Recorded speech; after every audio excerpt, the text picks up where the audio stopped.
Bienvenue sur les épisodes du collectif So Wow. So Wow, pour Spreading an Optimistic World of Work, est un think tank sur le futur du travail.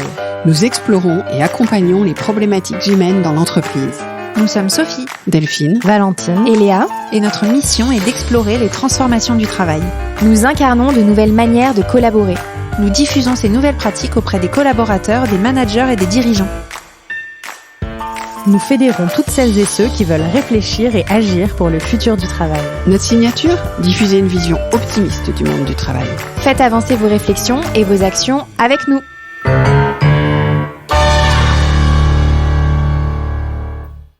Lorsque la question du temps est apparue dans notre étude sur la relation entreprise et talent, nous avons immédiatement pensé à interviewer Jérôme Friteau, DRH de l'assurance retraite. Pourquoi Jérôme ? Parce que c'est une question sur laquelle il travaille depuis des années, convaincu qu'il n'y a pas une réponse unique, mais plusieurs solutions à explorer, tester. Aujourd'hui donc, Jérôme Friteau est avec Sophie Plumer et moi-même Delphine Zanelli, et il partage avec nous ses réflexions et expérimentations très concrètes qu'il mène depuis une dizaine d'années. Je vais donc vous laisser avec notre conversation. Mais avant de démarrer, je tiens à remercier les 4 partenaires du collectif SOWO, Yemanja, Skill & You, Bigger et Urban Sport Club pour cette année 2024. Ces partenaires nous soutiennent dans notre travail autour de la question clé, comment créer un nouvel équilibre dans la relation entre talent et entreprise. Bonjour Jérôme, bonjour Sophie. Bonjour Sophie, bonjour Delphine. Bonjour à vous deux, bonjour Jérôme, bonjour Delphine. Merci Jérôme d'être avec nous aujourd'hui. Alors dans le cadre de notre étude sur la relation entreprise et talent, on a vu que la question du temps était quelque chose de central et donc j'ai immédiatement pensé à vous pour venir partager avec nous vos explorations, vos expériences. Je vais vous laisser vous présenter pour commencer. Alors, je m'appelle Jérôme Friteau, je suis directeur des relations humaines et de la transformation au sein de l'assurance retraite, donc DRH de l'entité Caisse nationale, 3600 salariés, et DRH groupe, si on peut dire, ou réseau dans notre jargon. J'ai le plaisir d'animer un réseau de DRH sur 15 entités régionales, les CARSAT, au total 14 000 collaborateurs sur la France, sur le premier opérateur de retraite du service public, retraite du régime général pour les salariés du privé et les travailleurs indépendants. Merci. Alors, on va rentrer directement dans le vif du sujet.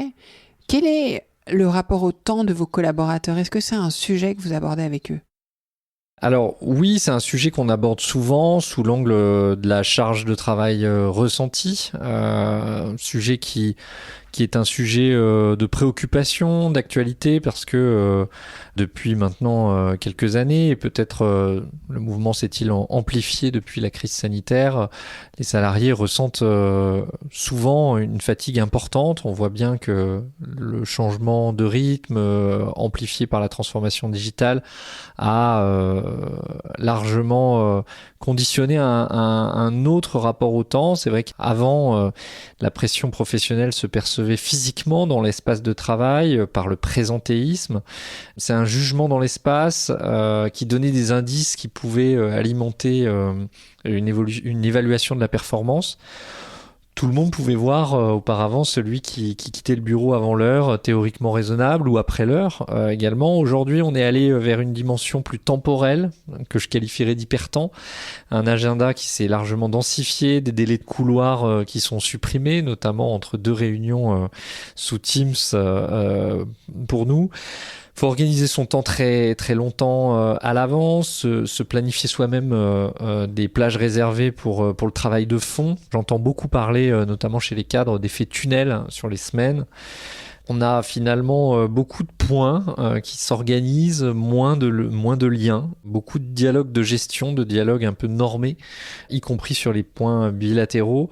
Et on constate que finalement, même les collègues entre eux se contactent moins systématiquement pour des choses accessoires. C'est des rendez-vous qui sont planifiés pour des éléments précis. Et donc, évidemment, on perd aussi une dose d'informel, peut-être des temps qui étaient à moindre sollicitation de charge mentale, peut-être plus reposants aussi.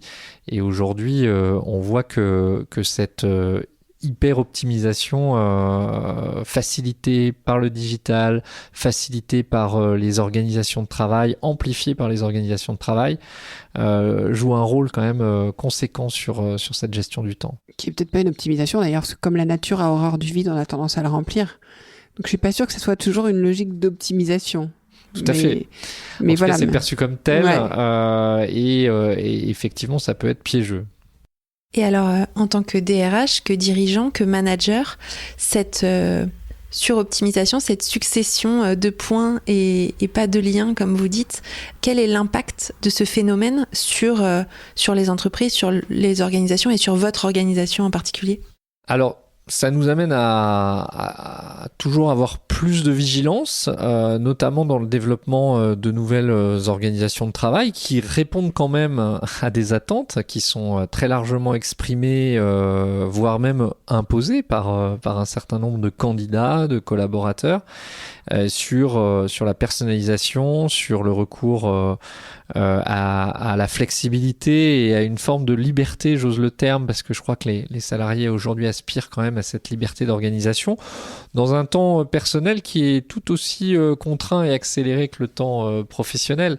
C'est-à-dire qu'aujourd'hui, on voit bien que la course est permanente, on a pour le coup des vies qui peuvent être compliquées. Alors peut-être particulièrement dans un territoire comme l'Île-de-France, mais nous on constate quand même une explosion de la monoparentalité qui génère une course après le temps aussi pour aller récupérer les enfants à la crèche ou pour des aidants de plus en plus nombreux qui doivent assurer finalement une part de leur vie en assistant ou en aidant d'autres membres de leur famille.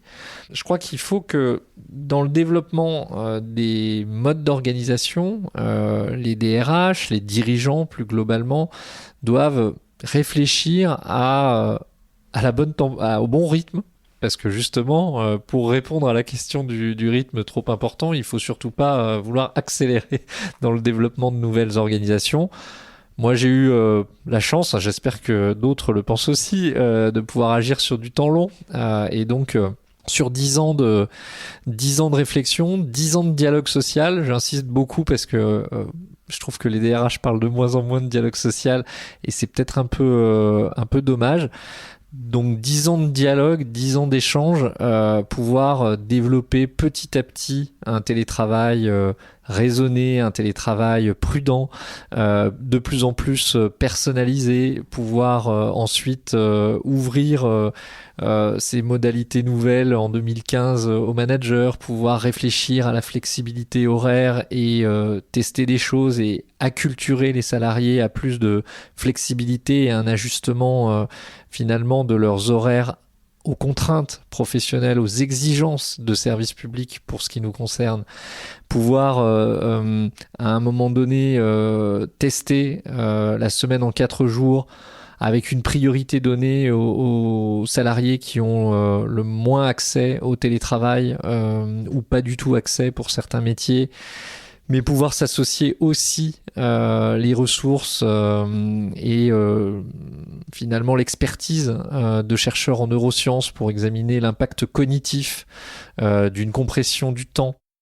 C'est le moyen finalement de monter collectivement en maturité sur ces sujets et de pouvoir faire réfléchir les managers notamment sur l'impact de ces organisations, l'impact de ces réflexions et de cette flexibilité, de ce sur-mesure sur leur propre management, leur propre pratique managériale, de passer par exemple d'un management au présentéisme, un management au temps, à un management par objectif, sans penser l'objectif à la journée ou à la semaine, mais essayer aussi de desserrer les taux et de responsabiliser les collaborateurs.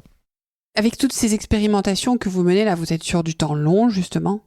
Est-ce que vous avez remarqué que ça avait un impact? Est-ce que ça avait un impact ou non sur l'engagement de vos collaborateurs et aussi sur la relation à l'entreprise? Je reviens sur les histoires de relations parce que vous avez parlé aussi de l'histoire de liens qui est importante. Et la relation, elle se tisse aussi dans ces liens.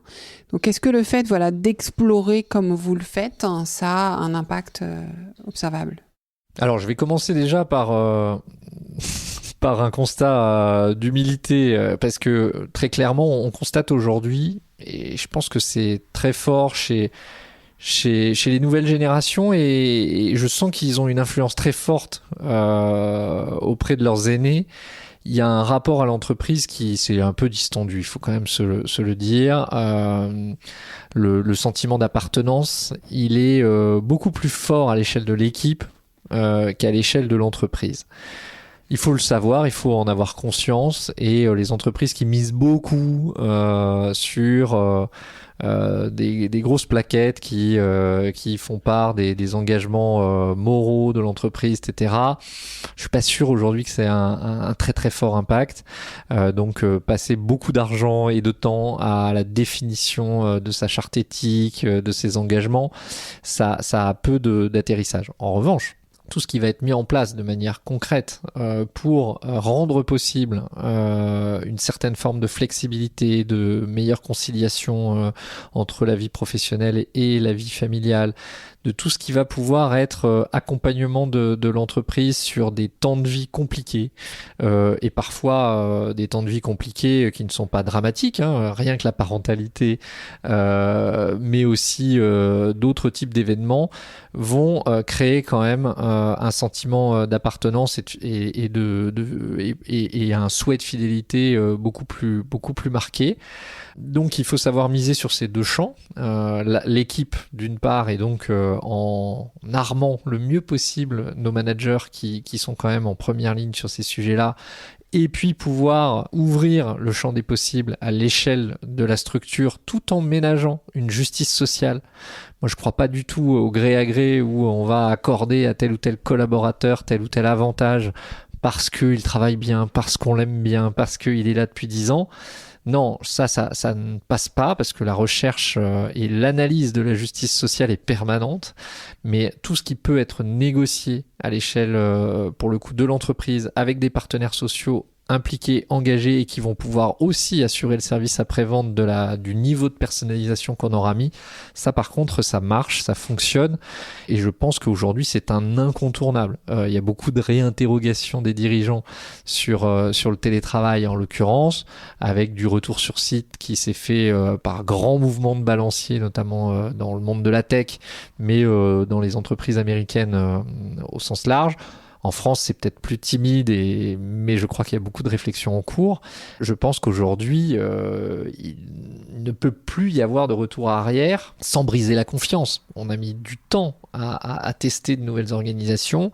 On a mis du temps aussi à acculturer les salariés et les managers. On briserait tout si, pour le coup, on mettait un grand coup de pendule, de balancier dans l'autre sens. Alors moi, j'ai un petit bémol, c'est que je pense que beaucoup ne l'ont pas fait en analysant. C'est-à-dire que, effectivement, si on a établi la confiance, si on a testé, si on a établi des contrats de personnalisation, mais je pense que beaucoup d'entreprises y sont allées parce qu'il fallait y aller pour des questions de recrutement, du coup veulent faire marche arrière, dans une logique de temps court, pas forcément de perspective de projet, et que moi, c'est plutôt là où je vois le danger, en fait. C'est parce que, vous l'avez dit, ça se construit sur du temps long, c'est du projet, c'est de l'expérimentation. Vous avez parlé de personnalisation. Donc on est quand même sur quelque chose, vous avez fait des choses différentes selon les profils de collaborateurs. Et je pense que c'est vrai que c'est un chantier important. Je suis pas sûre que beaucoup aient pu, parce que, alors vraiment j'incrimine pas les DRH, que je pense que souvent c'est des choses qu'ils ont du mal à faire accepter de travailler sur ce temps long et dans cette démarche. Je sais pas, les DRH avec qui vous échangez, vous avez quel sentiment ? Je crois que maintenant, il y a quand même une réflexion qui s'est bien instaurée depuis quelques années quand même. Cette notion de personnalisation, elle commence à pénétrer largement les entreprises et pour le coup, les DRH en prennent conscience. C'est pas toujours évident parce que typiquement, moi je me souviens de mes équipes paye, gestion administrative par exemple, qui me disaient c'est bien gentil de personnaliser, mais c'est quand même très compliqué à mettre en œuvre au quotidien, surtout dans des organisations comme la mienne où on aime bien sécuriser juridiquement, ne pas travailler sur mode de charte ou d'un accord par mail, mais de pouvoir faire des avenants au contrat de travail qui sécurisent tout le monde, hein. Les salariés sont les premiers demandeurs.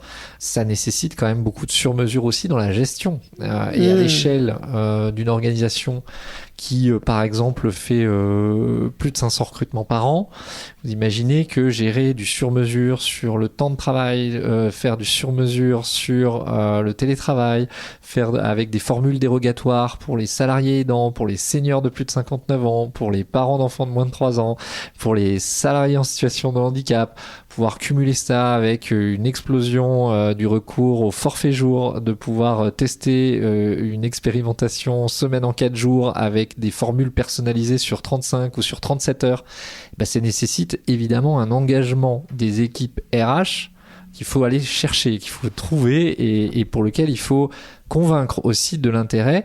Et évidemment qu'il y a pour le coup, moi je rencontre beaucoup de DRH qui n'ont pas la capacité aussi en termes de moyens humains pour réaliser à la fois la réflexion et lever le nez du guidon. Et c'est souvent le biais important pour un DRH, c'est d'être en capacité de lever le nez du guidon et de sortir du strict régalien et de la stricte application des normes déjà très nombreuses à l'échelle du code du travail, mais aussi à l'échelle de la convention collective, à l'échelle des règles de l'entreprise, et puis pouvoir se dire maintenant, est-ce que je vais réussir à faire ce que j'ai pu réfléchir et ce qu'on a pu bâtir en réflexion. Et puis il faut aussi qu'ils aient le support de du CODIR, et c'est pas toujours évident non plus.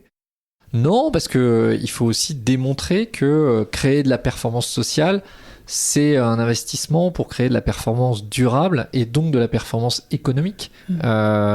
Et c'est vrai qu'il faut avoir des convictions de dirigeants pour qu'on s'engage dans ce mouvement-là. Comme vous dites, il y a de l'opposition toujours entre le court terme, l'immédiat, la culture de l'immédiateté qui est quand même beaucoup plus forte aujourd'hui aussi chez les dirigeants, et la culture du long terme. Ouais, culture d'immédiateté qui s'améliore pas avec les situations économiques actuelles, mais... Moi, je voudrais vous entendre sur le mot dialogue. Il y a le dialogue social, évidemment, dont vous avez parlé. Comment ça s'est passé, le dialogue social, pour votre organisation? Et aussi le dialogue avec les collaborateurs et les managers dans cette... Est-ce que je peux dire hyper-personnalisation du temps de travail, ou personnalisation en tout cas forte du temps de travail? Parce que le sujet du temps, c'est un sujet intime. On a tous un rapport au temps et au temps de travail, au temps de vie qui est différent et qui évolue en plus au fur et à mesure de notre vie. Vous avez parlé de parentalité, vous avez parlé d'aidance, de handicap, etc. Et sauf que ça, il faut aussi de la maturité pour animer un dialogue avec ses collaborateurs pour parler du temps. Donc je veux bien vous entendre sur cette notion de dialogue, que ça soit à la fois avec vos partenaires sociaux et dans l'intimité des relations managériales. Alors le mot dialogue a une résonance particulière pour moi, parce que je pense qu'aujourd'hui, à l'heure où on s'interroge quand même beaucoup sur cette distance qui se crée parfois dans des grandes organisations entre le travail prescrit et le travail réel, je pense que le dialogue est souvent la solution.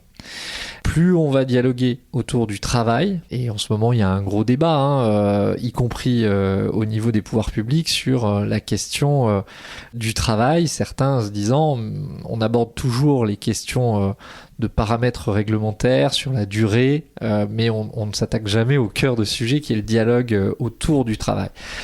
Moi, ce que je pense, c'est qu'il faut multiplier les occasions et les opportunités de dialogue. Alors, dialogue social, j'en ai un peu parlé. Effectivement, si on ne fait que satisfaire des obligations légales ou réglementaires dans le dialogue social avec les partenaires sociaux, dialogue social entendu au sens très normé du terme avec les partenaires sociaux, il n'en sortira rien de bon. On aura le dialogue social qu'on mérite, c'est-à-dire qu'on va cocher des cases.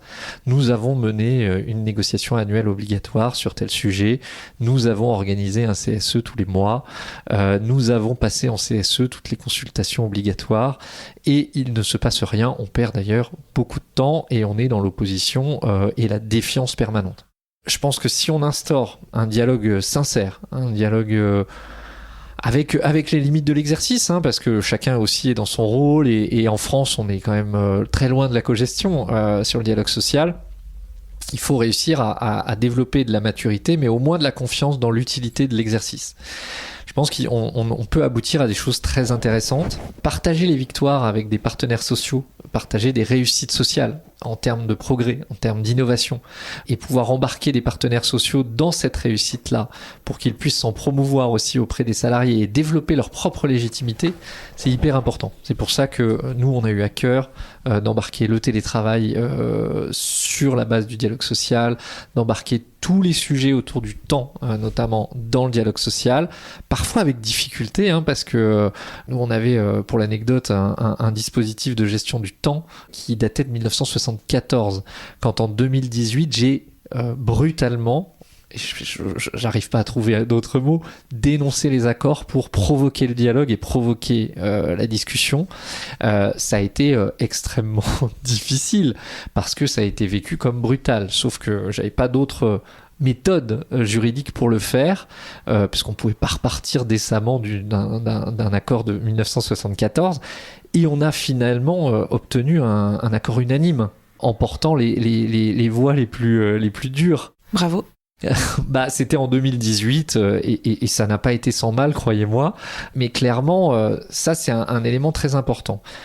Après, multiplier les occasions de dialogue, c'est trouver aussi le moyen de rompre avec la culture de l'urgence, de permettre, autoriser les managers, notamment, voire même leur imposer, de rompre avec cette culture de l'urgence, de lever le nez du guidon et d'avoir un vrai temps d'échange avec leurs collaborateurs. Nous, on l'a fait à travers la refonte totale de notre dispositif d'évaluation annuelle, qui maintenant est un dispositif avec des feedbacks plus réguliers et qui est un dispositif guidé, avec un guidage qui repose aussi sur une préparation du collaborateur et un échange qui s'élargit à d'autres éléments que les purs indicateurs de performance économique chiffrés, qui étaient devenus une tendance quand même assez forte dans la culture de l'entretien annuel.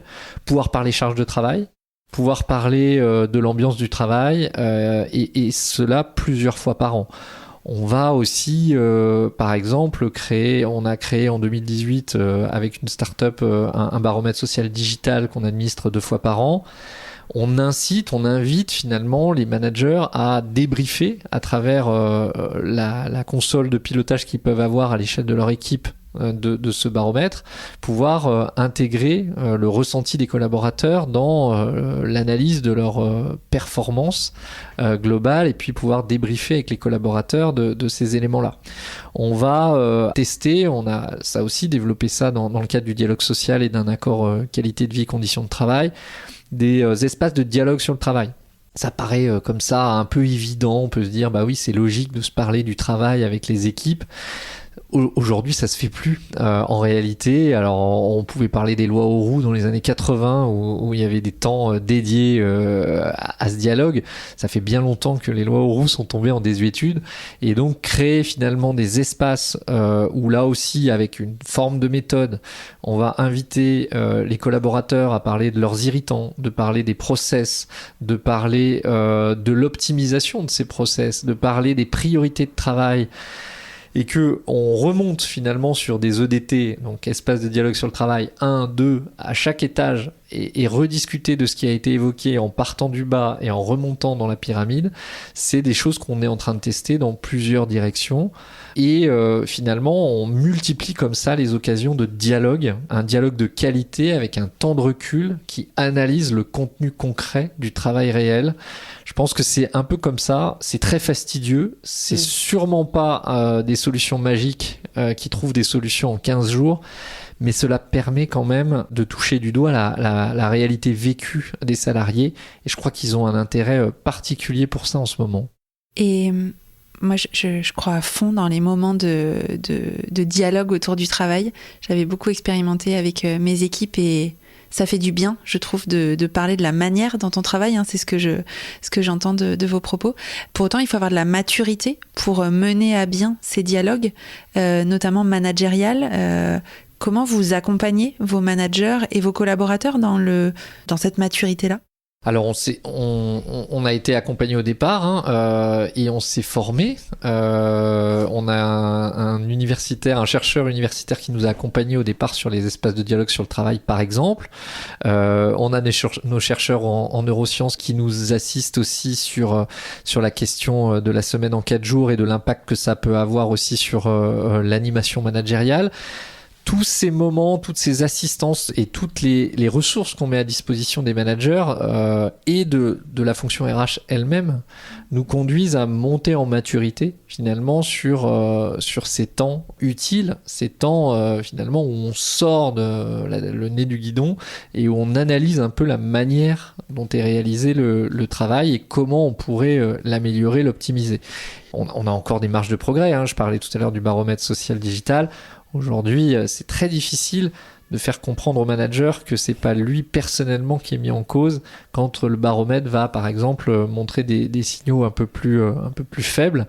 Il faut qu'on arrive à dépersonnaliser le diagnostic, le constat, pour que le manager soit au contraire une ressource pour pouvoir analyser avec son collectif les résultats et voir comment il peut apporter lui une valeur ajoutée sur l'amélioration. Mais typiquement, on est en train de réinterroger la notion de performance dans l'organisation à l'échelle de toute la France et de repenser avec la direction de la performance et des moyens et les directions métiers qui sont solidement arrimées aussi à des enjeux de résultats, de performance. Comment on peut réinventer la notion de performance pour une performance plus durable. Et on va essayer d'accompagner un collectif sans doute de 700 à 800 managers pour repenser finalement la manière dont ils voient le management de la performance en dehors de l'analyse de tableaux de bord qui sont sur leurs écrans. Vous avez des pistes là-dessus ? Vous n'avez pas commencé encore ? Si, on a déjà travaillé sur le sujet. On a créé un diagnostic en s'appuyant sur des diagnostics de terrain, c'est-à-dire des managers de Marseille, de Rennes et d'Orléans qui ont travaillé avec nous pour diagnostiquer déjà l'état de la situation et pour nous permettre de voir sur quoi il faut qu'on aille aujourd'hui pour les accompagner un peu mieux sur cette notion de performance durable qui emporte les sujets de fidélisation, les enjeux d'attractivité, parce que nous, on est un service public qui ne peut pas recruter des professionnels sur son cœur de métier qui sont déjà opérationnels. Il n'y a pas d'école en France qui forme à la retraite. Donc, on est obligé de former nos professionnels quand ils arrivent chez nous. Donc, il faut les garder. Parce que c'est très technique. Et donc, quand on forme un professionnel pendant 1 an, on ne peut pas le garder 2 ans en considérant qu'on a rentabilisé notre investissement. C'est pour ça que la performance durable, c'est un sujet qui parle aux managers. Ils disent pas c'est une lubie de Jérôme Friteau. Je pense qu'ils peuvent le voir dans d'autres situations que j'ai des lubies, mais pas sur celle-ci. Alors, ça m'amène à une question, parce qu'en fait, vous parlez justement de garder, et là ça résonne parce que j'étais avec des dirigeants mercredi du travail au public et qui parlaient de cette problématique d'investissement dans le collaborateur. Pareil, on est sur des métiers sur lesquels il faut former pour qu'ils restent. Et vous avez dit depuis le début qu'on était sur du temps long. Or, on sait bien que l'engagement, pour que quelqu'un reste, va se jouer sur du temps court. Parce que bon, j'estime qu'1 an, on est sur du temps court par rapport à des évolutions d'organisation. Comment est-ce que vous gérez cette dichotomie avec tout ce qu'on a évoqué sur le temps, c'est-à-dire notre perception du temps aussi, c'est-à-dire que on est aussi devenu hyper impatient, exigeant, il faut que ça soit tout de suite maintenant, et en même temps, comme vous l'avez dit, si on n'est pas sur du temps long, on peut pas faire évoluer les choses. Un DRH, par définition, il est sur les deux en permanence. Moi, dire que je suis que sur le temps long, ce serait archi faux, puisque je passe mon temps à être sur de la gestion d'urgence et à alterner finalement entre ces réflexions temps long et évidemment la gestion temps court, avec, comme vous dites, une impatience qui est extrêmement forte. Vous avez des gens qui commandent un livre sur Amazon, qui l'ont le lendemain matin dans leur boîte aux lettres. Vous imaginez bien que quand ils sollicitent des services RH sur leur situation, avec parfois toute la complexité de leur situation, ils exigent d'avoir une réponse le lendemain. Et d'ailleurs, en plus, on est sur la multi-sollicitation. Vous allez avoir un mail, vous allez avoir un message Teams pour dire « je t'ai envoyé un mail » et ça va continuer comme ça sur la relance le lendemain matin. Et moi, j'ai des équipes qui sont confrontées à ça toute la journée. Donc, effectivement, il faut réussir à expliquer, à faire preuve d'une énorme pédagogie pour expliquer aux gens comment on traite leur sujet. Typiquement, peut-être une bonne illustration de ce sujet-là, on a vécu, nous, mais c'est le cas, j'imagine, dans beaucoup de services publics en l'occurrence, dès lors que les questions de pouvoir d'achat sont quand même très, très marquées encore chez nous. Sur les 10 dernières années, moi j'ai vécu beaucoup de situations où on avait des revendications salariales catégorielles. chaque salarié, chaque métier finalement solliciter les organisations syndicales pour avoir des rencontres et considérer que leur métier avait été transformé ces dernières années, nécessitait une revalorisation, etc. Aujourd'hui, on a lancé un travail un peu plus durable de gestion des emplois et des parcours professionnels ancré sur l'objectivation des transformations de métiers, à l'aune notamment de la transformation digitale, etc. Et maintenant, on a un travail d'observatoire qu'on a avec les partenaires sociaux, là encore, en paritaire, qui nous permet d'objectiver les choses et finalement de prioriser des métiers par rapport aux autres dans une enveloppe financière que vous imaginez réduite, enfin qui est en tout cas largement limitée, et donc qui nous permet de produire des études, de se laisser le temps d'analyser les situations et de se dire, à partir du moment où on acte la transformation, les compétences nouvelles exigées sur tel ou tel emploi, on va créer des parcours professionnels avec une revalorisation salariale, le cas échéant. Mais dans ce cas-là, ça entre finalement dans le processus d'analyse des sujets et d'objectivation. Et donc les salariés qui nous disent oui mais nous on veut un truc maintenant, et ben on leur dit là par contre c'est pas possible. C'est pas possible et on va vous expliquer pourquoi. Parce que regardez, on a 140 métiers au sein de l'assurance retraite et on en a examiné 10 dont on est convenu avec les partenaires sociaux que c'était les 10 prioritaires qui avaient subi le plus de transformations. Et donc c'est pour cette raison-là que vous allez devoir patienter un petit peu. C'est pas toujours évident, mais pour le coup, on y arrive un peu. Vous avez un récit, en fait, autour de tout ça. Il faut beaucoup soigner le récit. Et ça veut pas dire raconter des histoires. Hein. Le récit, c'est raconter une vérité, mais c'est aussi bien le cas pour des situations individuelles parfois. Et la question de je veux une mutation, j'exige une mutation parce que ma situation personnelle l'impose. Je dois partir à l'autre bout de la France parce que je suis en situation d'aidance, parce que je me suis séparé de mon conjoint ou de ma conjointe. Je dois partir à tel moment. Il faut aussi pouvoir expliquer que les situations professionnelles ne peuvent pas toujours s'aligner dans la même temporalité avec la situation de vie. Parfois, on va vivre, nous, évidemment, des situations où on nous met devant le fait accompli et le salarié ou la salariée est déjà parti à l'autre bout de la France quand on va apprendre qu'elle exige plus de télétravail ou une mutation. C'est ce rapport-là aussi qui est pas évident à gérer au quotidien. Vous avez vu un inversement là-dessus parce que vous dites, voilà, des collaborateurs qui sont déjà partis, l'impatience. Encore une fois, j'étais avec toujours ce dirigeant mercredi. Bon, on a eu beaucoup de conversations, donc je les ai en tête, qui me disaient, heureusement qu'ils ne rapportent pas autant le travail à la maison qu'ils rapportent le perso dans l'entreprise. Enfin, je le souhaite pour leur santé mentale. Et en fait, voilà, j'entends ça dans ce que vous me dites. Est-ce que vous avez le sentiment que c'est quelque chose qui a évolué aussi? Alors, on parle souvent de post-Covid, parce que du coup, dans ce que vous venez de dire, c'est vrai que voilà, on sent que ça a pris une place particulièrement importante. Oui, il faut se souvenir quand même du Covid, c'est pas si loin. À l'époque, on a fait une vraie percée dans l'intime des gens. On a pu voir les enfants passer derrière la caméra, les chats et les situations un peu ubuesques par moment dans les réunions. Cette percée dans l'intime, en réalité, elle avait déjà eu lieu, mais pour le coup, elle a été beaucoup plus criante pour les managers. Moi je me souviens d'avoir pris une décision avec l'appui du directeur général pour suspendre le badgeage pendant les périodes de confinement parce que on s'est rendu compte que pour les personnes qui avaient leurs enfants à la maison, à qui il fallait faire école, l'illusion de travailler 8 heures par jour, c'était devenu impossible pour certains.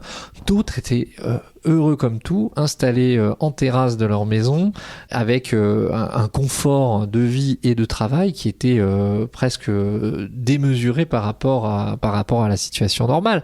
Donc on a pris conscience des inégalités entre les gens à ce moment-là, et je dirais que la tentation dans les entreprises, dans le monde du travail en règle générale, à la sortie de ça, c'était de refermer la porte et recloisonner finalement les sphères.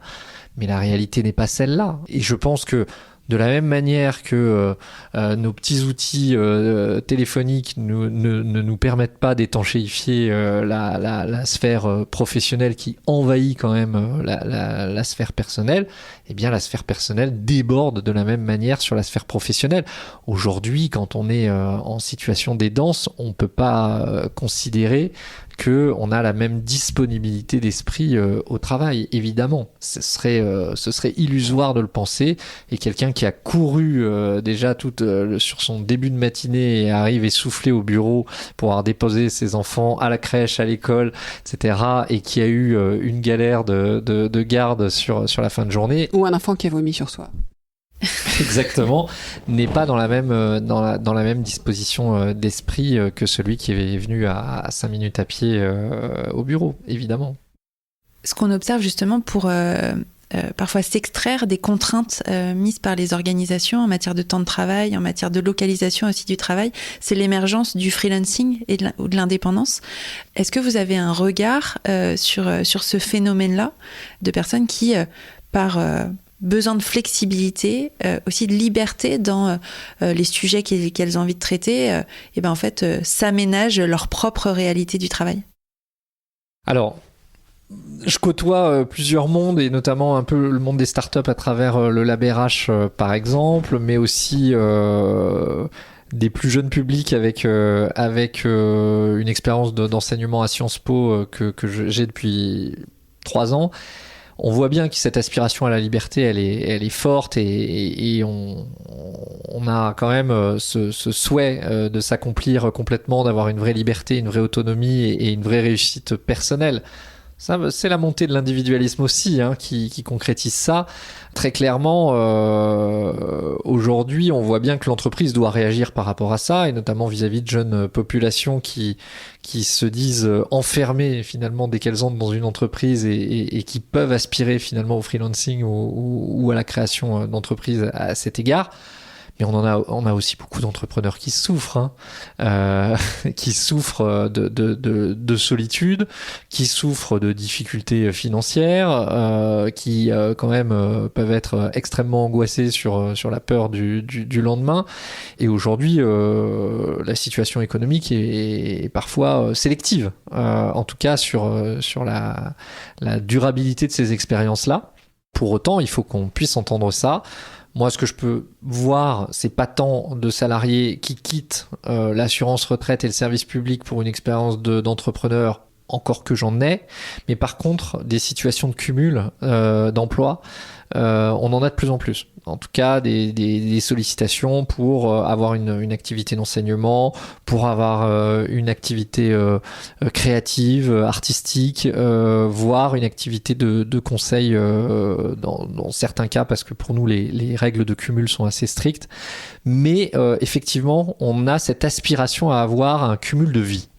Et en cela, notamment la semaine en 4 jours est intéressante, parce que finalement on s'aperçoit que beaucoup des testeurs de la semaine en 4 jours ont ce cumul de vie, que ce soit une vie associative, que ce soit une vie, un cumul d'emploi, que ce soit une vie d'aidant. Ça permet de créer une frontière peut-être un peu plus forte, un peu plus marquée vis-à-vis de l'entreprise et de l'activité principale. Et de ce point de vue-là, c'est assez intéressant. Ça peut faire partie peut-être des schémas cible qu'on peut avoir, c'est-à-dire envisager peut-être le monde du travail demain avec plusieurs vies différentes. C'est très courageux et c'est très, très intéressant de se lancer dans la création d'une entreprise. Faut pas faire croire aux gens que tout le monde réussira à créer sa boîte, clairement pas. Ouais, et puis je pense cette notion de plusieurs vies, elle est riche parce qu'elle a de l'impact pour l'entreprise, je pense assez positif, assez et même pour renforcer le lien à l'entreprise, parce qu'en fait c'est l'entreprise qui me permet ces plusieurs vies. Donc je pense que c'est un levier important et qu'il faut peut-être regarder parfois pas le prisme de réduire le temps de travail parce que les gens veulent travailler moins, parce qu'en fait beaucoup de gens veulent travailler, mais parfois ont envie, et très honnêtement, je vais vous dire, moi, ce qui m'a fait me mettre à mon compte, c'est que je travaillais avec des partenaires, des prestataires qui avaient plusieurs vies, et je me disais, mais j'ai juste envie d'avoir plusieurs vies. Bien sûr. Mais à l'époque, on m'aurait proposé un 4/5e et j'aurais bossé 5/5e. Donc c'était pas jouable. C'est jouable dans des choses accompagnées, dans des choses structurées. Et c'est ça qui est important. Moi, j'ai une question plus personnelle pour vous, puisqu'on parle beaucoup de temps et on se disait que le temps, c'est quelque chose d'intime. Vous, Jérôme, quel est votre rapport à votre temps ? Compliqué. Il est compliqué. Alors, j'ai la chance de pas perdre trop de temps dans les trajets. Je suis en vélo dans Paris et pour le coup, je gagne beaucoup de temps avec ça et je peux me déplacer assez rapidement. Et en plus, c'est des soupapes extrêmement importantes pour moi. Je suis pas quelqu'un de très organisé. Je peux pas dire ça. Mais par la force des choses, je suis quand même un peu obligé. Mais j'ai quand même quelques loupés sur les rendez-vous. Mais on va dire que j'arrive à tout concilier. Et je pense que je suis un peu boulimique. J'ai un peu de mal à refuser des choses qui m'intéressent.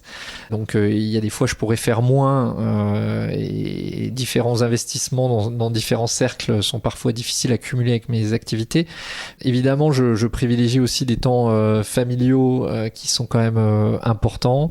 Je vais ménager du temps pour une activité sportive. J'ai des parents vieillissants, donc moi aussi, je fais partie de cette génération sandwich qui est en ce moment entre les enfants, les parents, et je touche du doigt aussi ce que ça représente parfois en termes d'investissement en temps et sur des sujets très diversifiés. Et je crois que c'est un peu la caractéristique de ma génération actuellement. Mais globalement, voilà, je me plains pas parce que j'ai quand même des soupapes que je pourrais faire sauter si vraiment ça devenait trop compliqué. Alors moi, je voudrais dire quelque chose, c'est que depuis le début de ma carrière, presque 30 ans, les plus grands leaders que j'ai rencontrés avaient toujours du temps pour me parler. Aujourd'hui, vous avez du temps pour nous parler. Donc je voulais quand même vous dire que je pense que vous êtes pas mal sur la gestion du temps. Merci. Merci beaucoup pour ça. Jérôme, ce que je retiens de ce que vous avez dit, c'est que il y a effectivement cette notion de temps long, mais cette notion aussi de penser le temps, de penser la performance en même temps différemment, d'acquérir une forme de maturité, de prendre le temps de l'acquérir aussi, et d'accepter qu'il faille du temps, qu'il y ait des étapes. Mais je me dis que pour ceux qui vous écoutent, peut-être que ça paraît totalement compliqué, plutôt complexe, impossible. Demain, là, je suis DRH, j'arrive dans votre bureau et je vous dis, Jérôme, j'ai besoin d'aide. Je commence par quoi ? Je pense que il faut jamais diagnostiquer les choses tout seul, déjà. Un DRH, il a des équipes et avec des expertises différenciées, des gens qui sont plus ou moins proches du terrain, qui peuvent justement donner leur point de vue. Je pense que être DRH aujourd'hui, c'est déjà animer un collectif et animer des expertises très complémentaires. Parfois difficile à concilier et je m'amuse parfois à avoir des dialogues pas de sourds mais en tout cas des dialogues animés entre des visions juridiques, des visions de psychologues du travail, mais je pense que c'est ça, je trouve, l'intérêt de la fonction, c'est de ne pas avoir un monoprofil de statisticien ou de contrôleur de gestion ou d'auditeur, mais de pouvoir mixer un peu les approches. Et je crois que pour un DRH, il faut apprendre aussi à synthétiser, à faire émerger évidemment l'intelligence collective qui va permettre de diagnostiquer les choses. Pouvoir s'appuyer sur des experts quand on en a besoin, y compris des chercheurs en neurosciences, je le disais, ça peut compléter un regard. Il ne s'agit pas d'être omnipotent, omniscient soi-même. Et je pense pouvoir engager aussi un dialogue permanent avec ses homologues du comité de direction, pouvoir entendre aussi leur point de vue. Même si on n'est pas toujours d'accord, quand on lance une discussion sur la performance durable et qu'on veut évidemment raisonner en vase clos RH, on va très vite tomber d'accord sur ce que doit intégrer la performance demain. Si on confronte ça avec ceux qui sont au quotidien à l'épreuve de la performance opérationnelle, des attendus d'une direction générale, voire pour nous d'une tutelle étatique, ça va être un peu différent et il va falloir réussir à trouver la voie de passage. Mais le télétravail, c'est ni bon ni mauvais, par exemple. Ce qui va être intéressant, c'est de réussir à trouver le chemin de passage, la ligne de crête qui va faire qu'on va être efficace, sans sombrer finalement dans la perte de sens, la perte de lien, en réponse simplement à des exigences de salariés. Trouver finalement la voie la plus équilibrée possible. Et c'est ce qui est passionnant, je trouve, dans ce qui se joue actuellement dans le monde du travail. Merci beaucoup pour cet échange. Merci Jérôme. Merci à vous. Un grand merci pour votre écoute. Nous espérons que cet épisode avec Jérôme Frito vous aura apporté des clés de lecture intéressantes sur les transformations du monde du travail et ce qui se joue aujourd'hui dans l'équilibre de la relation entre talent et entreprise. Pour continuer à suivre nos travaux, nous vous invitons à suivre nos 4 podcasts Chef, Le Tilt, L'entreprise de demain et Walk Narratives. Nous rappelons tous les liens en commentaire de l'épisode ainsi que notre page LinkedIn sur laquelle nous publions régulièrement les nouvelles de nos travaux et projets. Je vous dis à très bientôt pour un nouvel épisode du collectif So Wow.